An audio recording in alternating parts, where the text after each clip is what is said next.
My wife wants to get a divorce. I want everything but the daughter. My lawyer begged me to fight. I told them to give it all to her. The room went quiet. I signed everything over at the last hearing. She thought she had won until her lawyer yelled. Okay, read it. I noticed this on her phone, and after 24 years of marriage, it was over. Not how I thought my midlife crisis to start, but here we are. Elliot is a 54-year-old man. As a construction inspector in Franklin County, Ohio, I have been doing it for 28 years. My job is to go into buildings that look solid and find all the problems that no one wants to see. Behind new drywall, the floor joists are sagging, and mold is growing through the walls. It was February, and it was so cold that the windows had frost on the inside. I woke up at 2. I only wanted some water. I walked down the hall in my socks.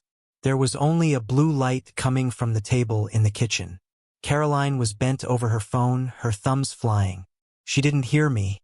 The breeze smelt like the expensive lavender face cream she had been using ever since she joined those Facebook groups about changing your life. I stopped in the hallway. She looked off in some way, stooped over as if she were hiding the screen from imagined eyes. From where I was standing, the messages were easy to read.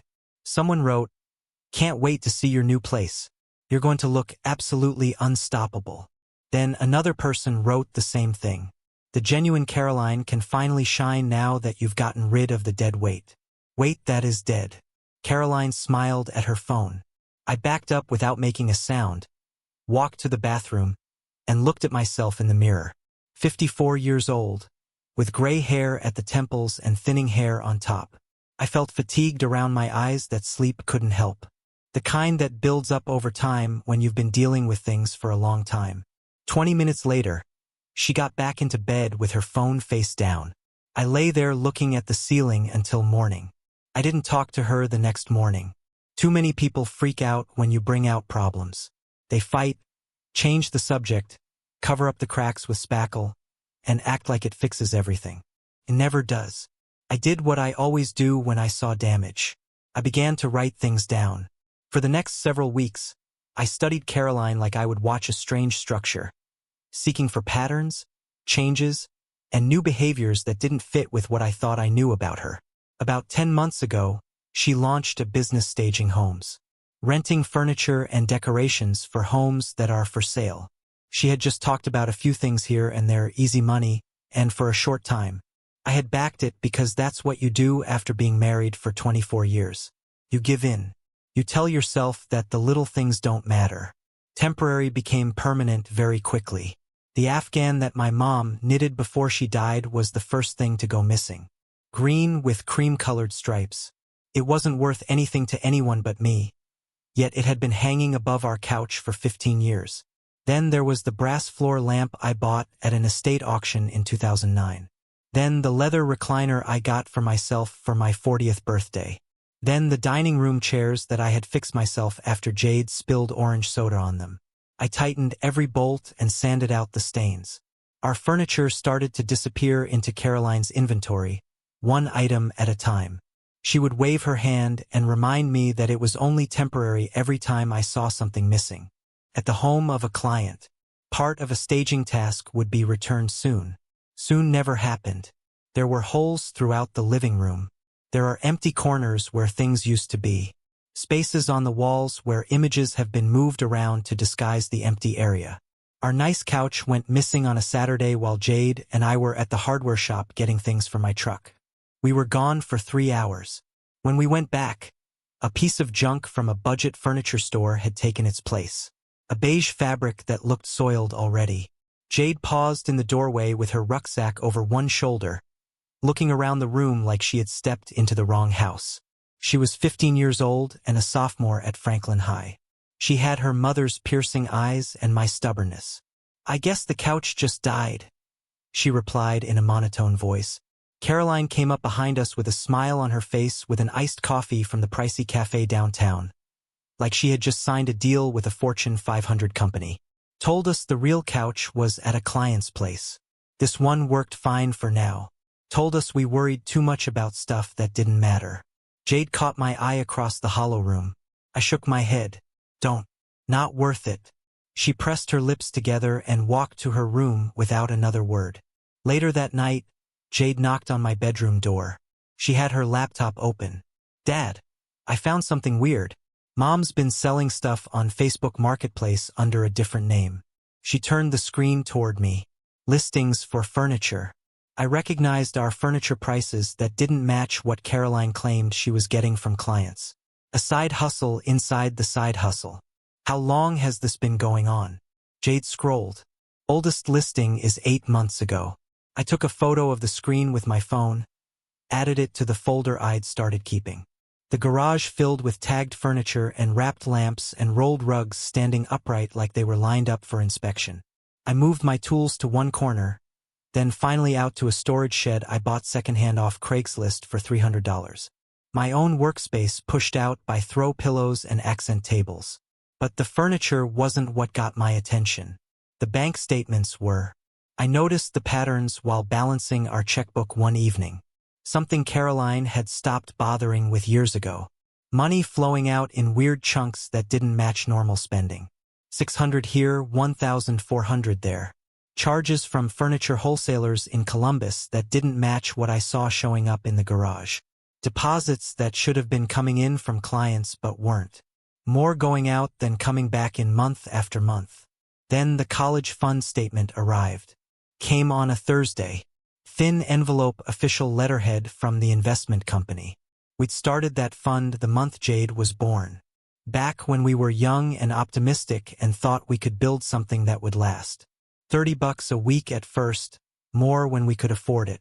Birthday money from grandparents, Christmas bonuses, tax refunds, 15 years of building something so our daughter wouldn't drown in student loans like we almost had. The balance was $8,000 lower than it should have been. My first thought was a computer error, a glitch in the system.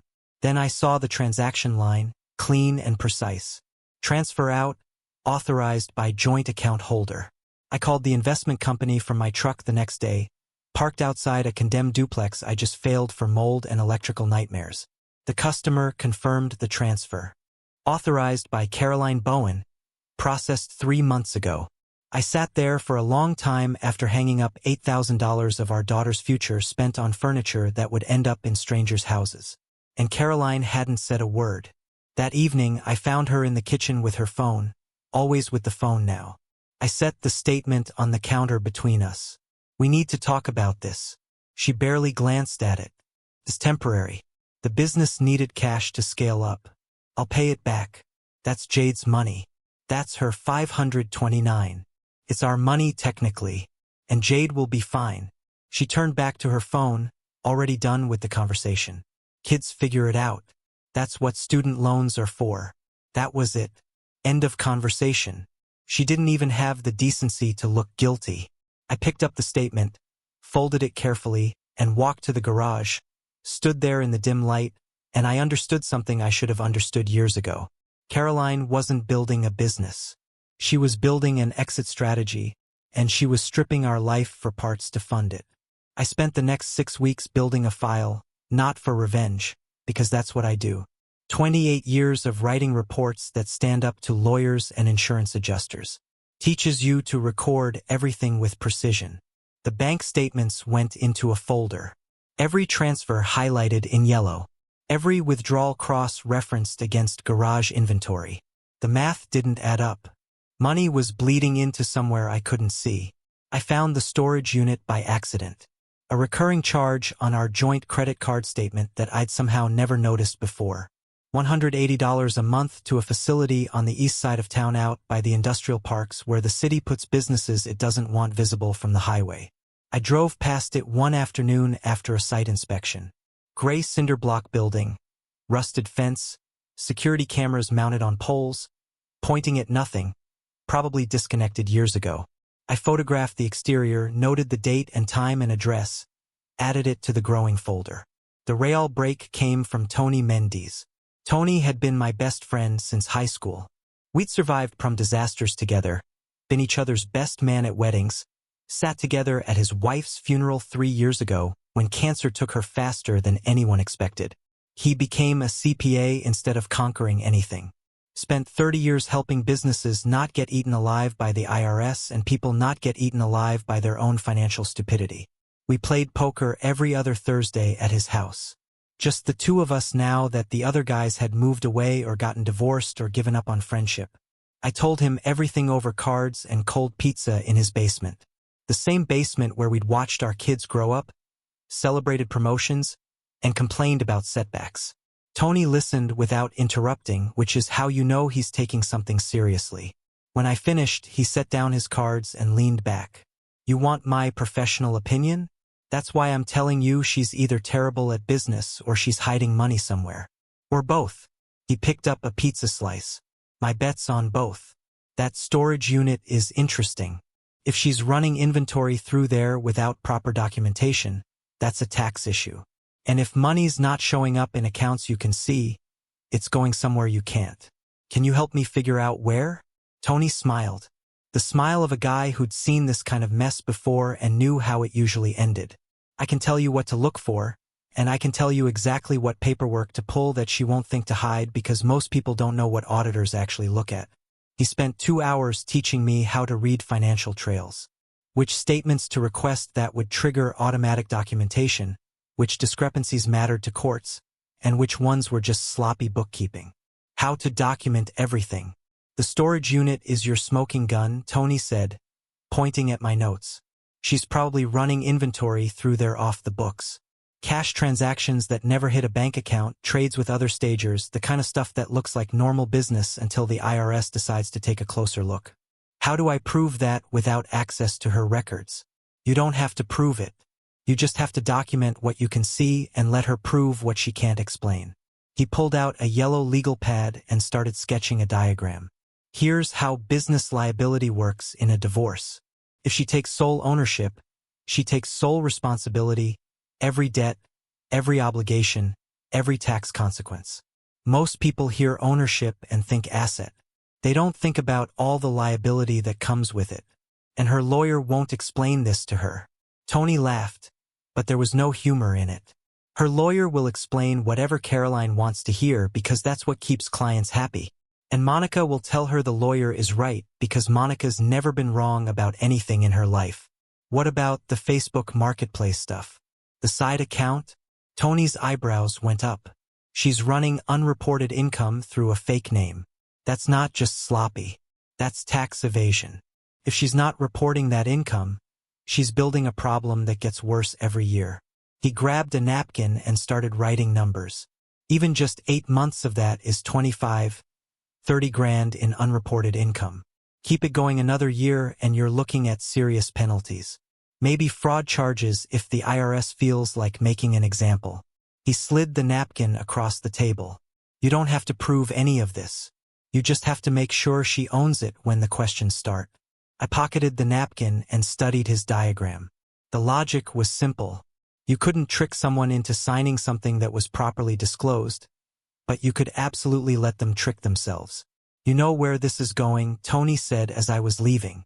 Yeah. So what's the play? Drag her to court? Fight for every dollar? I've been thinking about it for weeks. The answer was counterintuitive, but it was the only one that made sense. I'm going to let her have exactly what she's asking for. Tony raised an eyebrow. That sounds a lot like losing. Only if you don't read the fine print. Caroline asked for a divorce on a Sunday morning. She announced it over breakfast like she was reading a grocery list. And she wasn't alone. Her sister Monica was there too, which should have been my first clue that this was a coordinated attack. Monica was 3 years younger than Caroline. Had been married twice, divorced twice, and somehow managed to walk away from both with the other guy's money and none of the blame. She collected alimony payments the way some people collect stamps. She had opinions about everything and expertise and nothing. And she looked at me across my own breakfast table like I was something stuck to the bottom of her shoe. I want the house, Caroline said, calm as ice. Both vehicles, the business assets in full, and the retirement account split 50/50ths. I sipped my coffee, took my time. Let the silence build until Monica started fidgeting in her seat. And Jade? Caroline extended her hand as if to say, you can have custody. Right now, I don't have time to cope with a teenager. The business is doing well and I need to focus. Monica nodded. Caroline needs a clean break and a new start. You understand. And honestly, Monica said, leaning back with her coffee, Jade is at that age when she's moody and dramatic. Caroline shouldn't have to deal with that on top of everything else. I understood perfectly. Our daughter wasn't worth fighting for. She was a piece of furniture that didn't match the new look Caroline was going for. That's when I noticed Jade standing in the hallway.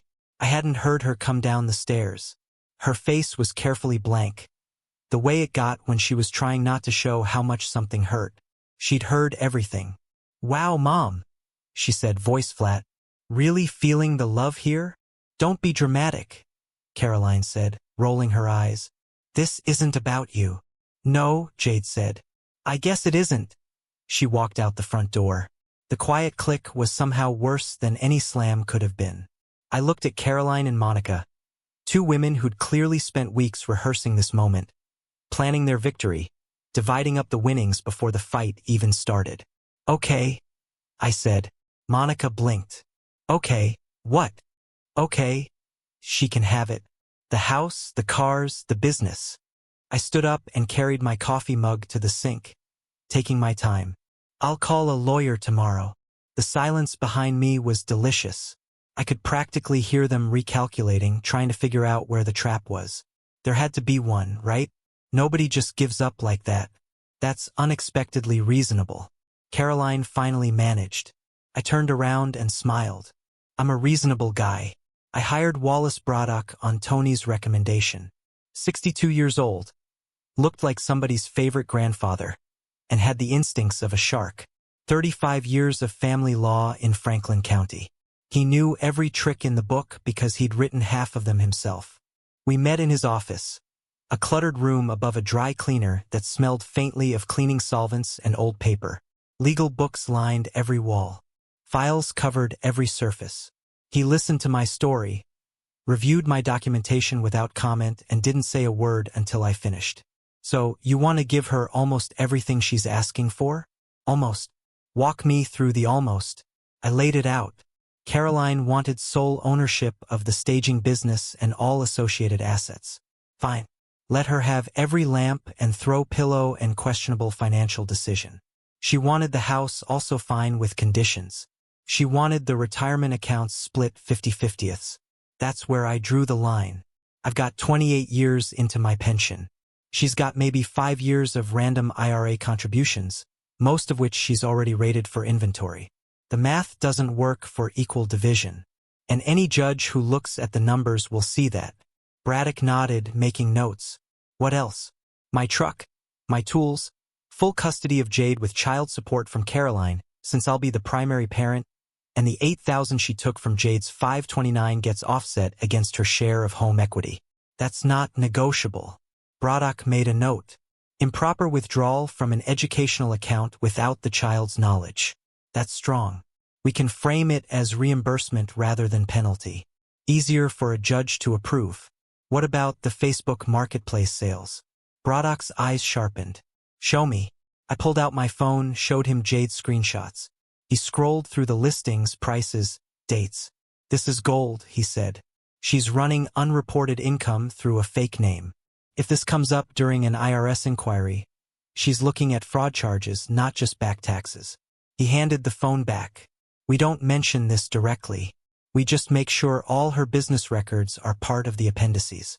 When someone eventually audits her, they'll find the gaps themselves. The house, she can have it, but there's a clause I need locked down tight. I leaned forward.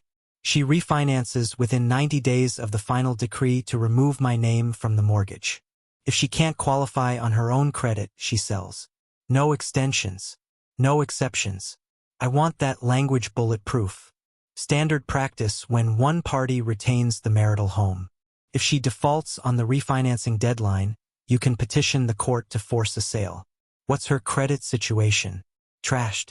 She's got vendor debt going back months that she hasn't paid. Business accounts and personal accounts mixed together like a blender.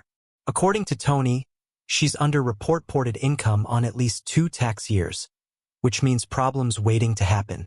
None of which becomes your problem if she takes sole ownership. Exactly. Liability follows ownership. Braddock tapped his pen against the notepad. Her attorney is Camila Hole. Young, aggressive, impatient. She'll want this settled fast to avoid prolonged discovery. They'll push for expedited mediation. Will they do forensic accounting? I'll suggest it's unnecessary given how cooperative we're being. Hole will advise her client to skip the deep dive to save money and time.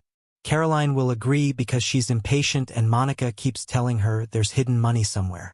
And if they actually read the appendices, Braddock smiled. It wasn't warm. They won't. Holt bills hourly. She'll skim signature pages and trust that we're as eager to settle as they are.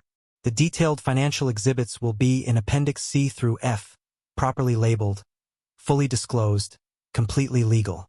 If they choose not to read 200 pages of documentation, that's on them. The settlement locks in before the final hearing. We'll get signatures at mediation. Standard procedure.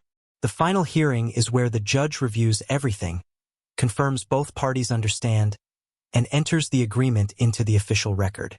He paused. That's when any attached exhibits become part of the permanent court record. Anything in those appendices gets officially acknowledged. I understood. The mediation was the trap. The courtroom was the reveal. You're not giving her the business, Braddock said. You're handing her a bomb with the timer already running. That's the idea. Caroline didn't go quietly.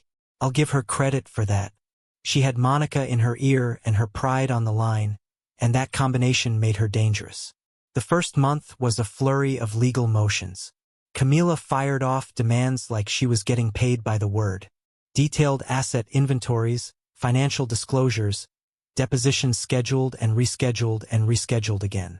Every document request designed to find the hidden fortune Monica had convinced Caroline. I was sitting on somewhere. There was no hidden fortune. There was just a guy who'd worked the same job for 28 years and watched his wife spend everything else. Monica was everywhere during those months, coaching from the sidelines, filling Caroline's head with strategies she'd picked up from her own divorces. I heard through mutual friends that she was telling everyone who'd listened that I had secret accounts, that the real Garrett was finally being exposed for what he really was. Jade stayed with me at the apartment I'd rented. Small place, 2 bedrooms, thin walls, a view of a parking lot. I'd enrolled her at the high school in the new district, so she wouldn't have to bounce between her parents or deal with the drama at her old school where everyone knew everyone's business. We developed routines in that little apartment. I made pancakes on Saturday mornings. She made spaghetti on Wednesday nights, recipes from YouTube videos. We didn't talk about her mother much. We didn't need to. The escalation came in April. Caroline filed an emergency motion claiming I'd wasted marital assets. Evidence I'd sold my old fishing boat, 16-foot aluminum boat I'd bought used in 2011 for $2,000. Spent more fixing it over the years than it was ever worth. Sold it for $2,800 to fund the apartment deposit and first month's rent.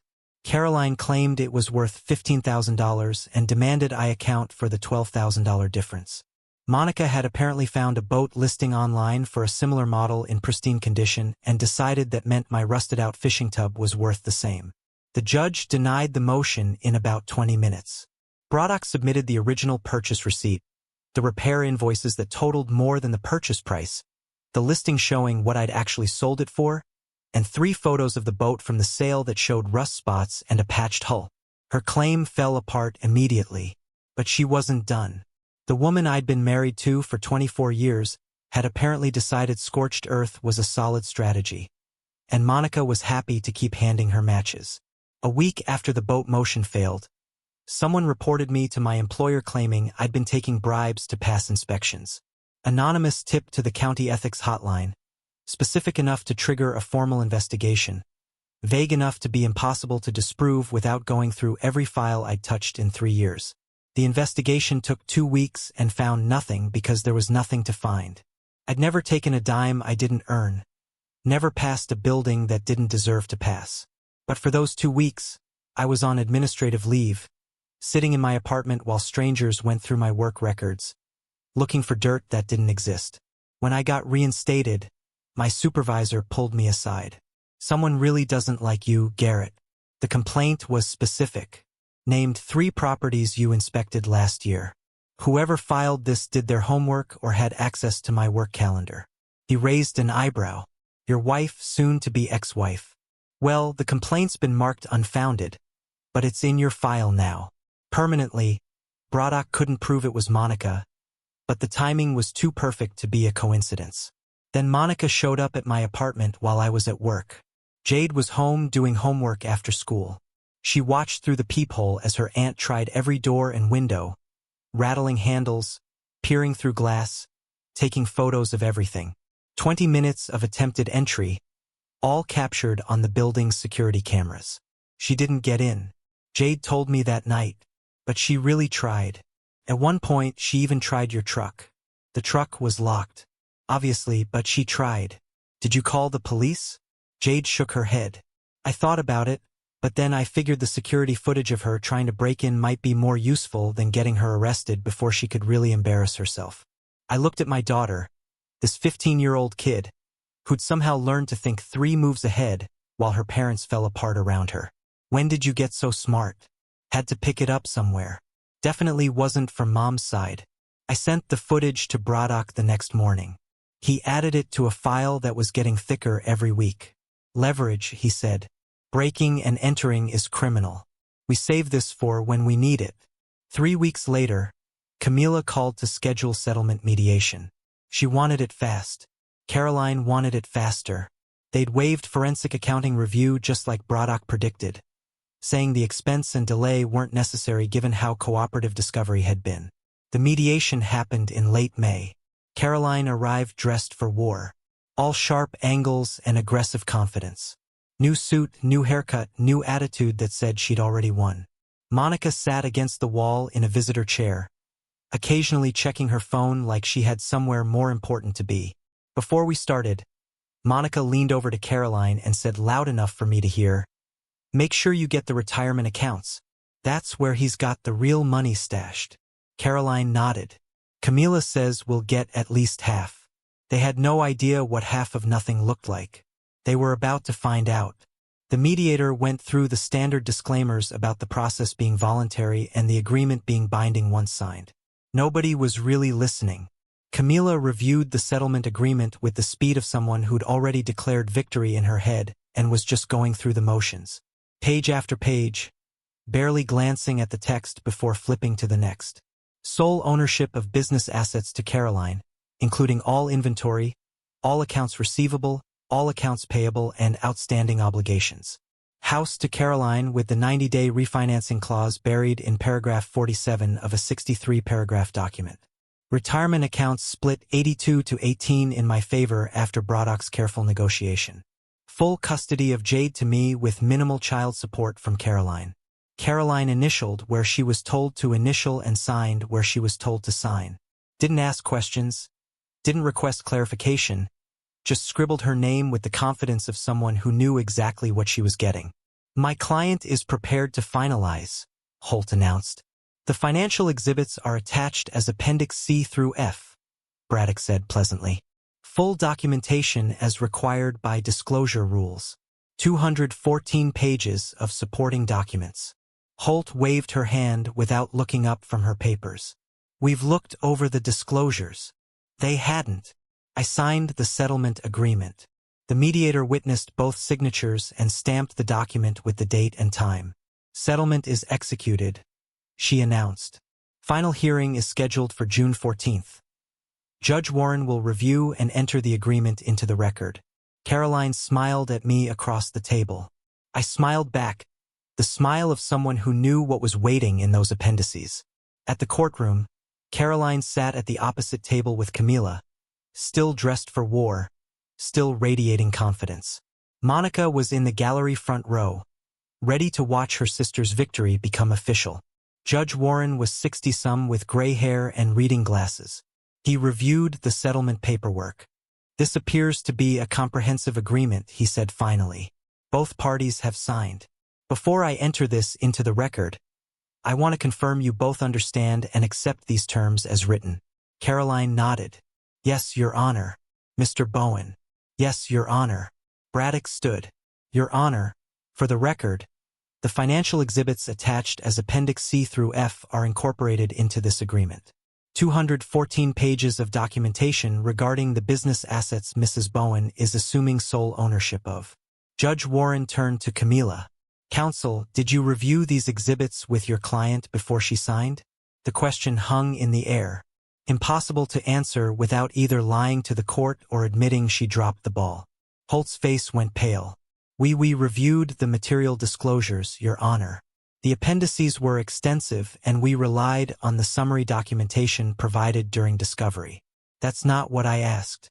Did you review the detailed financial exhibits with your client? Yes or no?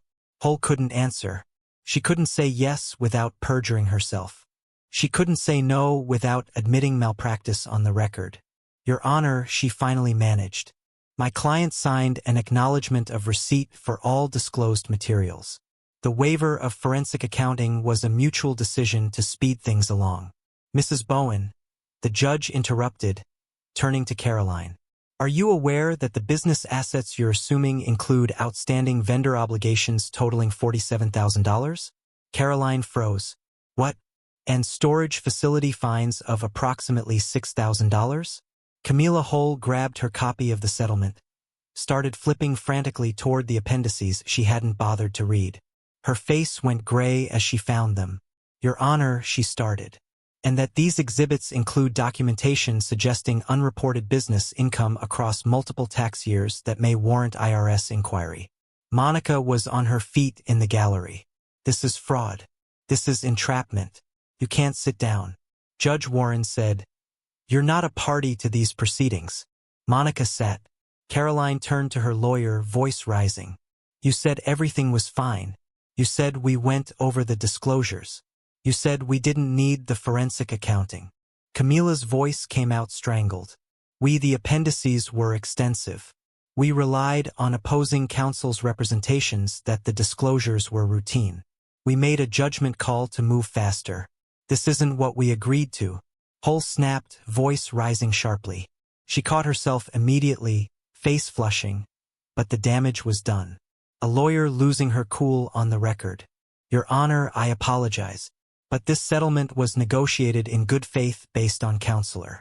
Judge Warren's voice was ice. You waived forensic review. You signed acknowledgement of disclosed materials. Get yourself together. Braddock spoke calmly into the silence. The appendices were properly labeled and fully disclosed. Opposing counsel had the same access we did. Their signed waiver is on file. Judge Warren looked at Camila over his reading glasses. Did you advise your client to waive detailed financial review of these business assets? Did your client sign an acknowledgement that she was assuming sole ownership and sole liability for all business assets and obligations as documented in these attached exhibits? Yes, Your Honor, but we didn't realize the exhibits are clearly labeled. The disclosure was complete. The waiver was signed. Judge Warren set down the papers.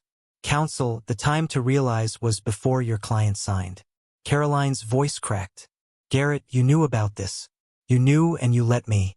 I disclosed everything. I said it's all in the appendices. You signed acknowledging receipt of full financial documentation. I didn't know what was in them. That's not my problem. Your lawyer advised you to skip the detailed review. You agreed. You wanted sole ownership. You got it. Judge Warren folded his hands. I'm entering the settlement into the record as signed. The financial exhibits raise questions that may warrant examination by appropriate authorities, and I'm noting that for the record. He looked at Caroline. Mrs. Bowen, you've assumed sole ownership of these business assets and their associated liabilities. You've also agreed to refinance within 90 days or list the property for sale. The clause is enforceable as written. Do you understand? Caroline looked like she was going to be sick. Monica was gripping the gallery railing hard. Yes, Your Honor. Agreement is entered. The gavel came down. Camila was already gathering her papers, face tight, already thinking about damage control. Caroline sat frozen, staring at nothing, watching her victory turn to dust. Monica rushed forward from the gallery. We're going to appeal this. We're going to sue. This is entrapment. Ma'am, sit down or I'll have you removed. Judge Warren said, You can't just ambush someone with 200 pages of BAWF. The bailiff took 2 steps toward Monica. She sat. The agreement is signed, witnessed, and entered. Braddock said pleasantly. Appeals require legal grounds. Failure to read documents that were properly disclosed isn't grounds for appeal. It's malpractice. He paused. And that's a conversation Mrs. Bowen should have with her attorney. Not with us. I stood up, straightened my jacket. Jade was waiting in the hallway. She'd insisted on being there even though she couldn't be in the room. I walked out into the June afternoon and found her sitting on a bench, scrolling her phone like this was any other ordinary day. How'd it go? Your mother got everything she wanted. Jade looked up, studied my face. A slow smile crept across hers. That bad for her? Huh? Yeah, that bad. We walked to the truck together. My truck, legally and officially mine. Behind us, I could hear Monica's muffled fury through the courtroom doors. I opened the passenger door for her. Jade climbed in, buckled her seatbelt, and looked at me with something I hadn't seen in her eyes for months. Hope, you know what, Dad? I think we came out ahead. We also got your $8,000 back. She blinked. Wait, seriously? Offset against her equity share. It's in the decree. Your 529 is whole again. Jade stared at me for a long moment. Then she laughed. A real laugh. The first one I'd heard from her in months. You absolute legend. The aftermath played out month by month. Caroline couldn't refinance the house. Her credit was destroyed by the business debt, the late vendor payments, the collection actions that had started piling up. She tried 3 different mortgage brokers. Each one ran her credit and said, "No thanks." The mortgage company didn't care about explanations or promises or the story Monica had helped her put together about how none of this was really her fault. Day 87, she tried to call me, left a voicemail asking if we could work something out, extend the deadline, figure something out. I didn't call back. Day 89, Braddock filed the petition. The court ordered the sale. She had 30 days to list. She sold in a soft market, in a hurry to the first buyer who made an offer.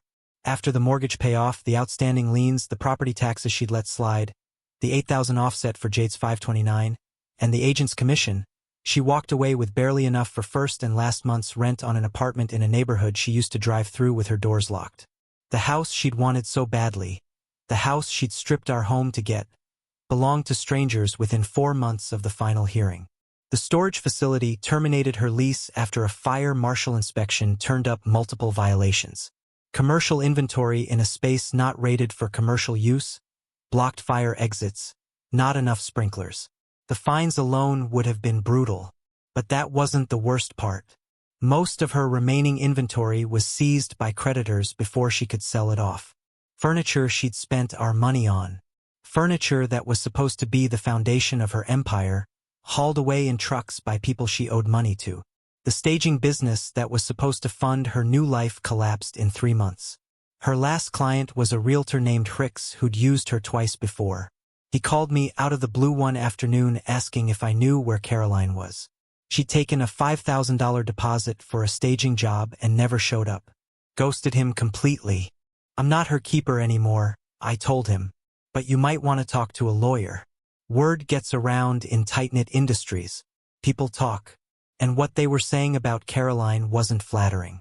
Then the IRS letters started arriving. Caroline mentioned it to Jade during one of their rare phone calls. Notices about unreported income. Requests for documentation she couldn't provide because her records were a disaster. She asked if I knew any accountants who'd work cheap. Jade told me over Wednesday spaghetti. I told her I didn't. The unreported income, the questionable deductions, the mixed-up accounts that made everything impossible to untangle without professional help she couldn't afford. Monica let Caroline move into her guest room. That lasted 6 weeks before the screaming started. I didn't gloat, but I felt peace when I heard Caroline had finally started looking for a real job with a regular paycheck. Jade finished sophomore year at her new school with a 3.6 GPA. Made the honor roll for the first time since middle school.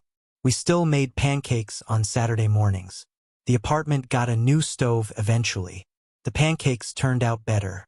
One evening, 8 months after the hearing, Jade looked up from her homework. Do you think Mom gets it yet? That she lost? I thought about it. The house she'd wanted, now owned by strangers. The business that was supposed to set her free, now just debt and regret. The daughter she'd dismissed as a complication, now doing great without her. I don't think she'll ever get it. That's how people like your mother work. They just blame everyone else when it falls apart. Sometimes the best thing you can do is step back and let people have exactly what they asked for. They usually don't want it once they get it.